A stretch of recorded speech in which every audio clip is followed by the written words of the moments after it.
আমরা বেশিরভাগ গৃহিণীরা ঘরের কাজ সারাদিন ধরে করার পরও যেন কাজ শেষ হতে চায় না। সকাল থেকে প্ল্যান করে চলি, আবার কখনো কখনো আগের দিনও প্ল্যান করে রাখি কিভাবে স্টেপ বাই স্টেপ কাজগুলো করব। তবে জানো তো, সংসারের কাজ তো অনেক, তবে কোথায় থেকে যে সকাল থেকে শুরু করব আমরা বুঝতে পারি না। অনেক সময় দেখবে কাজগুলো করতে করতে একটানা একঘেয়েমি চলে আসে বা আমরা হাঁপিয়ে যাই। তারপরেও কিন্তু এই তীব্র গরমের মধ্যে আমাদের কাজগুলো করতে হয়, একটু রেস্ট করে সরে আমাদের কাজগুলো কিন্তু করতে হয়। তবে ভোরবেলা উঠে যদি সংসারের কাজগুলো করি তাহলে অনেকটা তাড়াতাড়িও হয়ে যায়। So hello everyone, good morning. আশা করছি তোমরা যে যেখানে আছো প্রত্যেকে অনেক ভালো আছো আর সুস্থ আছো। আমার আজ আরও একটি নতুন ব্লগে তোমাদের সকলকে জানাই অনেক অনেক ওয়েলকাম আর ভালোবাসা। দিনটা ছিল সোমবার, ছেলের স্কুল আছে, তো সেহেতু সকালবেলা উঠে পড়েছি। যখন ঘুম থেকে উঠেছিলাম তখন 5:30 বাজে, আর হঠাৎ করে দেখি আস্তে আস্তে রোদ উঠে পড়ছে। তোমাদের তো বললাম আমাদের বাড়িতে 6টার মধ্যে কিন্তু রোদ চলে আসে। আজকে এখনও 6টা বাজেনি, তার আগেও কিন্তু রোদ চলে আসলো। বুঝতেই পারো গরমকালে অনেকটা ভোরবেলা কিন্তু সকাল হয়ে যায়। তারপরেও কিন্তু অনেক সময় সকালে ঘুম থেকে উঠতে ইচ্ছে করে না, অনেক সময় রাতেরবেলা ঘুমাতে ঘুমাতে অনেকটা দেরি হয়ে যায়। যেহেতু এখন রাতটা অনেকটা ছোট, সকালবেলা না ইচ্ছে করে না ঘুম থেকে উঠতে।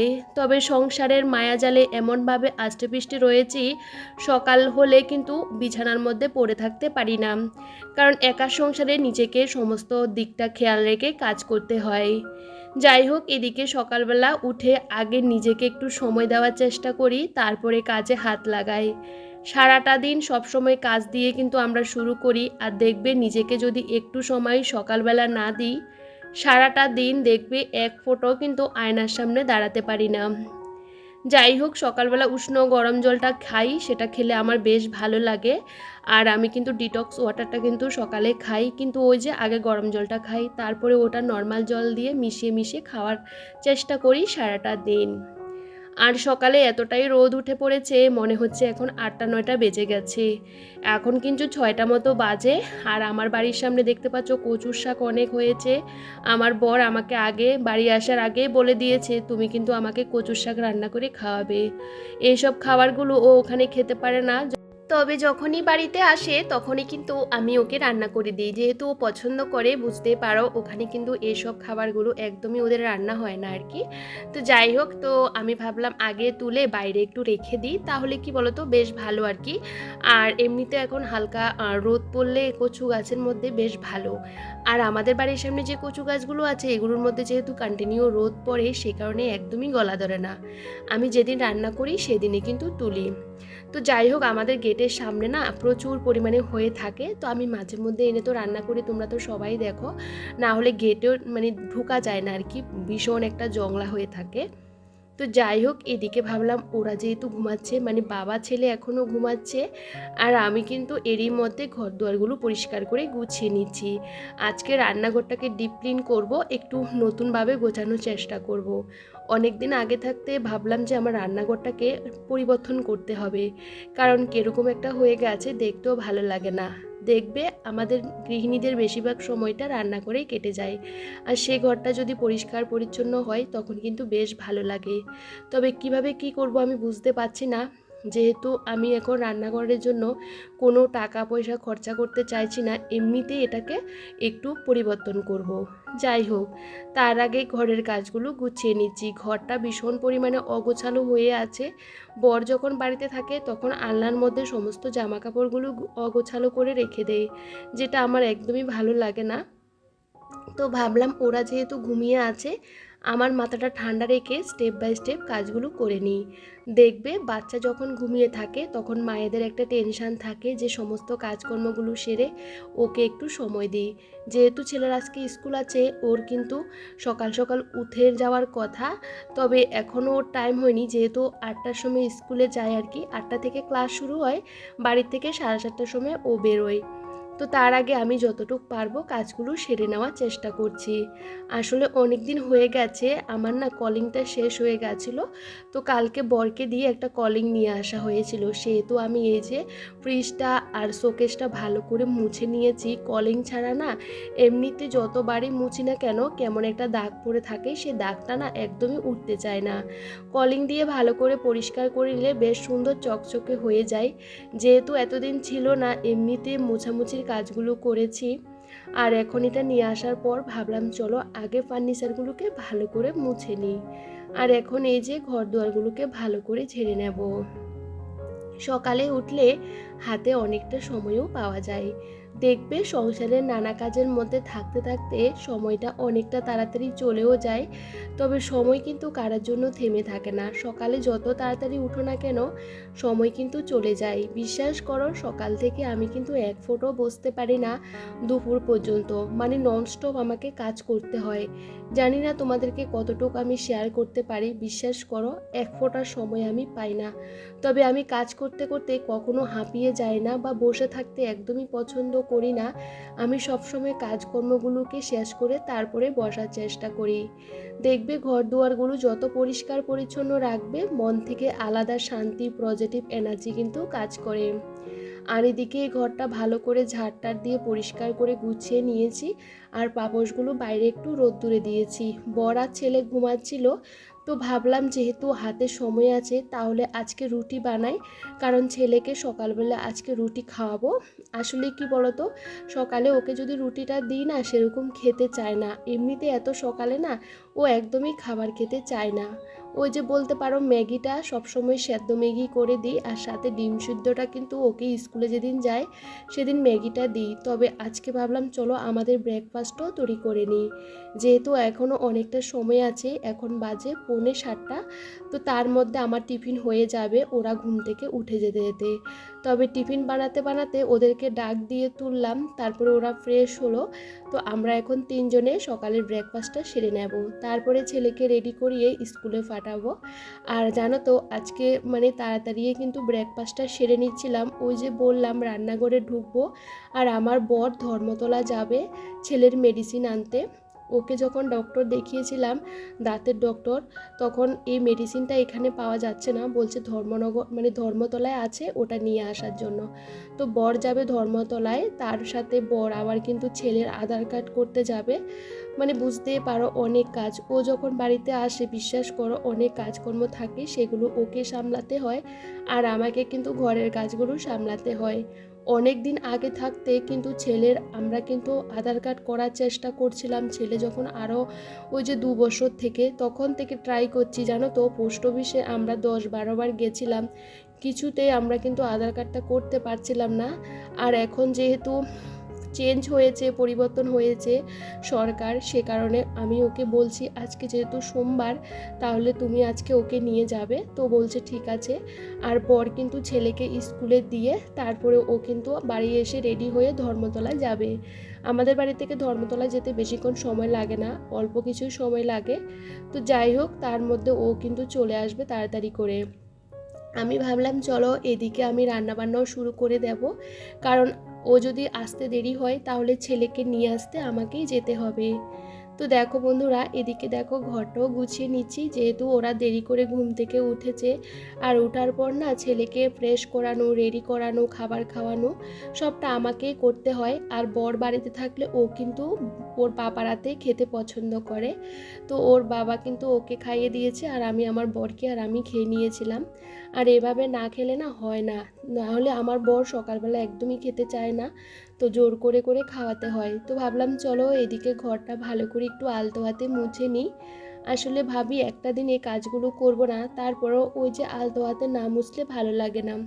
এদিকে আমি কিন্তু টিভি চালিয়ে দিয়েছি, আমি কিন্তু মাঝে মধ্যে গান চালিয়ে কিন্তু কাজ করতে ভীষণ পছন্দ করি। বিশেষ করে আমি মোবাইলের মধ্যে ওল্ড যে ভিডিওগুলো আছে, গানগুলো আছে, সেগুলো চালিয়ে দিই। আগের পুরনো দিনের গানগুলো শুনতে বিশ্বাস করো এত ভালো লাগে কি আর বলবো। আর টিভি চালিয়ে দিয়ে বা কাজ করার অনেক সময়ও বেশ ভালো লাগে।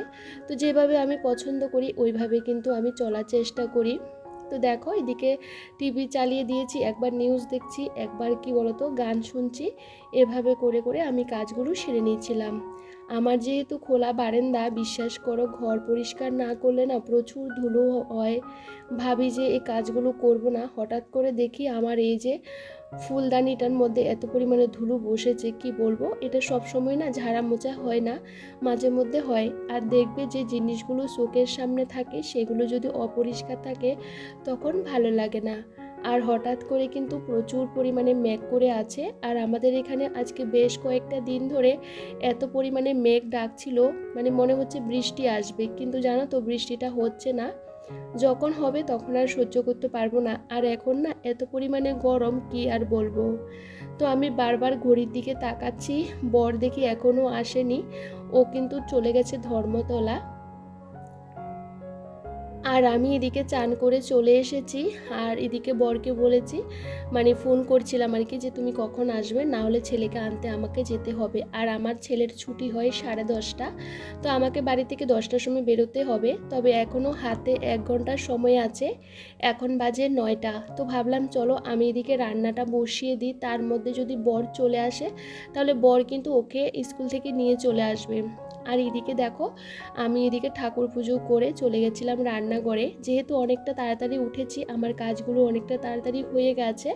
তো দেখো এদিকে কচুর শাকটা আমি ভালো করে সিদ্ধ করে নিলাম, আসলে জলটা ফেলে দিই আর কি, তাহলে গলা ধরার কোনো চান্স থাকে না। আর এদিকে লাউ ডাল করব, আর চিংড়ি মাছের মালাইকারি করব।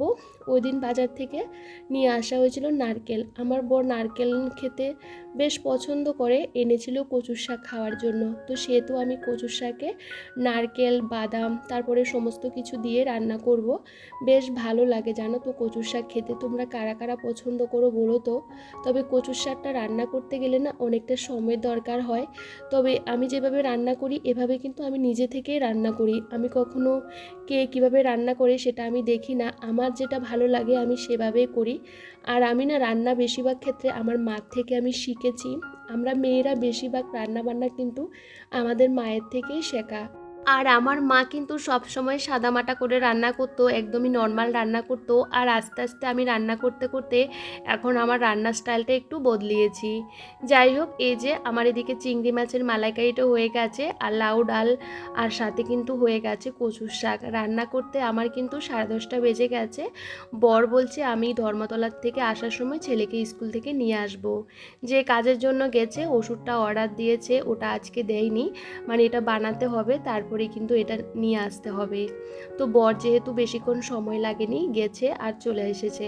তো তাতে আমার অনেকটা সুবিধা হয়েছে, কারণ বাড়ির থেকে বেরোলে না অনেকটা সময়ের দরকার হয়।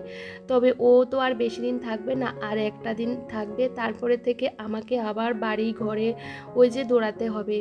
তো ভাবলাম যেহেতু আমার রান্নাবান্না 10:30টার মধ্যে হয়ে গেছে, তাহলে চলো আমার রান্নাঘরটাকে একটু পরিবর্তন করি।